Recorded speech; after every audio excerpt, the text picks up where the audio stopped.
Channel है जी news, आपने देखा होगा। पहले वो राहुल गांधी के लिए किस तरीके से उनके लिए गलत न्यूज़ चलाते हैं, फिर माफ़ी भी मांगते हैं। तो माफ़ी मांगना तो भाजपा के नेताओं का, कार्यकर्ताओं का पुराना पेशा है।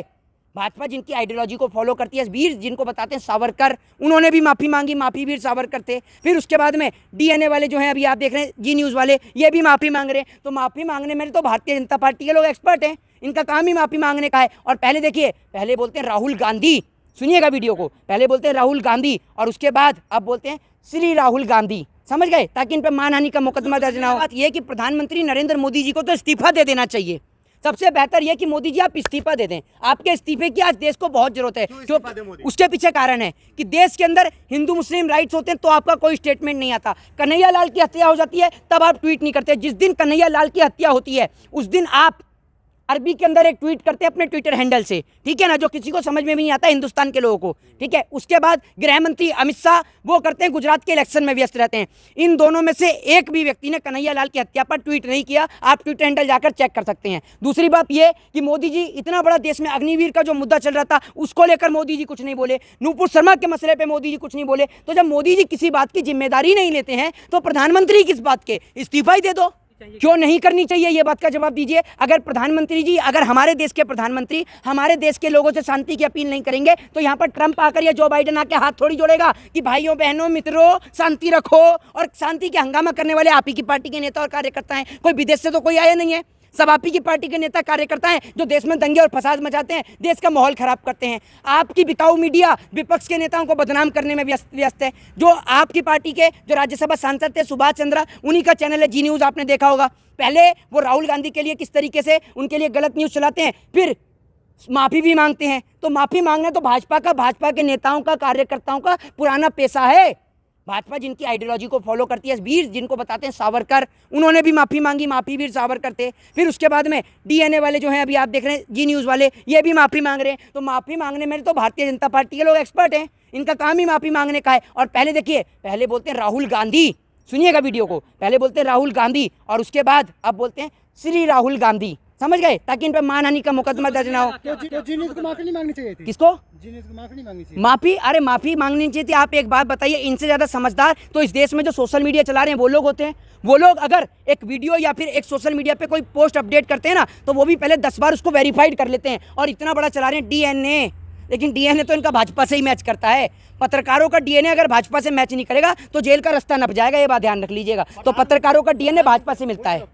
हाँ, अच्छे इंसान है। यहाँ कन्हैया लाल के परिवार के हाथ चूमने में ना, कन्हैया लाल के हाथ के परिवार के हाथ नहीं चूम सकते, लेकिन वहाँ जाके चूमेंगे, ठीक है ना। और जब भाई सऊदी अरब, दुबई, जब भारत देश की फजीयत होती है तब मोदी जी कुछ नहीं बोलते कि इन्हीं की पार्टी की पूर्व प्रवक्ता जिनको पार्टी से निष्कासित कर दिया गया, नूपुर शर्मा, जो पूरे विश्व में भारत देश की बदनामी कराती हैं, तब प्रधानमंत्री जी के मुंह से कोई बात नहीं निकलती है। जब आएंगे भाइयों बहनों, मन की बात, मन की बात, मन की बात। अरे आपकी मन की बात सुनने के लिए आपको प्रधानमंत्री नहीं बनाया है, आप जनता के काम की बात करिए। आपकी मन की बात जो है आप उसको लेटर में लिख लीजिए, एक बार पढ़ के 26 जनवरी या 15 अगस्त को सुना दीजिएगा, लाल किले से या कहीं से भी, ठीक है ना। आपकी मन की बात के लिए आपको प्रधानमंत्री नहीं बनाया, आप काम दीजिए, रोजगार दीजिए, रोजगार की बात पर ध्यान दीजिए। आपकी मन की बात, अरे आपकी मन की बात के लिए प्रधानमंत्री, किसी और प्रधानमंत्री को देखा है? इतने देश के प्रधानमंत्री, राष्ट्रपति हों, किसी का भी कोई भी कार्यक्रम चलता हो, आपका हर महीने, 6 महीने, 2 महीने में मोदी जी के मन की बात, मन की बात, मन की बात। जब मर्जी आप 8 बजे उठ के आ जाते हैं, आके नोटबंदी कर देंगे, लॉकडाउन कर देंगे, जीएसटी लगा देंगे, किसान बिल लागू कर देंगे, अग्निवीर लागू कर देंगे। आपको कोई देश के अंदर कोई डेमोक्रेसी, कोई लोकतंत्र, कोई संविधान, कोई विपक्ष है या नहीं है? या पूर्ण रूप से मनमानी चलेगी आपकी बात? अगर इनको आप जुमलेबाज नहीं कहेंगे तो और क्या कहेंगे आप? इनको वादे पूराबाज कहेंगे, हैं? ये जुमलेबाज हैं। शेख सिल्ली भी क्या फेंकता होगा लंबी लंबी जो मोदी जी फेंकते हैं। एक तरफ मुंगेरी लाल के हसीन सपने और एक तरफ मोदी जी के हसीन सपने। मोदी जी ऐसे हसीन सपने दिखाते हैं कि मुंगेरी लाल फेल।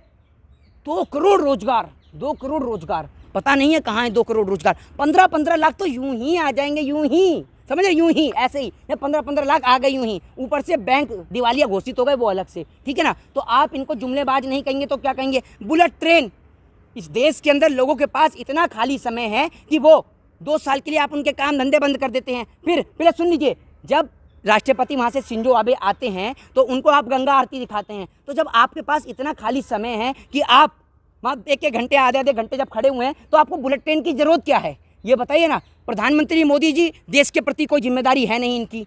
अग्निवीर का मुद्दा है चाहे कोई भी मुद्दा हो, किसी पे इनकी कोई जिम्मेदारी नहीं है। किसान बिल को लेकर भी वो तो शुक्र है कि 2 साल के लिए लॉकडाउन लग गया तो लोगों ने देख लिया कि प्रधानमंत्री जी देश में भी रहते हैं, वरना तो हमें तो यही लगता था कि ये इंडिया से ज़्यादा बाहर मुल्क के प्रधानमंत्री हैं। पता चल रहा है दिन में यहाँ है, शाम को अमेरिका पहुँच गए। अरे आपको इतना ही घूमने का शौक था, एक मार्को पोलो था जो विश्व का सबसे बड़ा घुमक्कड़ था, मुझे लगता है मोदी जी ने उसका भी रिकॉर्ड तोड़ना चाहते हैं। फेंकने में तो इनका कोई रिकॉर्ड ही नहीं है। आप कह रहे हैं कि जितना रोजगार नरेंद्र मोदी जी ने दे दिया आज तक कोई आदमी नहीं दे पाया। हर एक आदमी को इन्होंने इतना व्यस्त कर दिया कि आदमी के पास कोई समय नहीं बचाया। आप ये देख लीजिए सीधे तौर पर, ये इन्होंने क्या कर दिया कि आधे आदमी जाओ ताजमहल पे चढ़ो, आधे आदमी कुतुब मीनार पे चढ़ो, आधे आदमी नुपुर शर्मा का समर्थन करो, आधे आदमी जाकर देखो रुपया गिर रहा है तो भारत का कहाँ गिर रहा है। उसके बाद में अगर कोई फ्री है तो बुलडोजर चल ही रहा है जगह जगह, आप वहाँ जाकर देखो। उसके बाद में शाम को मीडिया बंधुओं को कार्यक्रम दे दिया कि इसी पे मुर्गा लड़ाइए और मुर्गा ऐसा लड़ाइए, ऐसा मुर्गा लड़ाइए।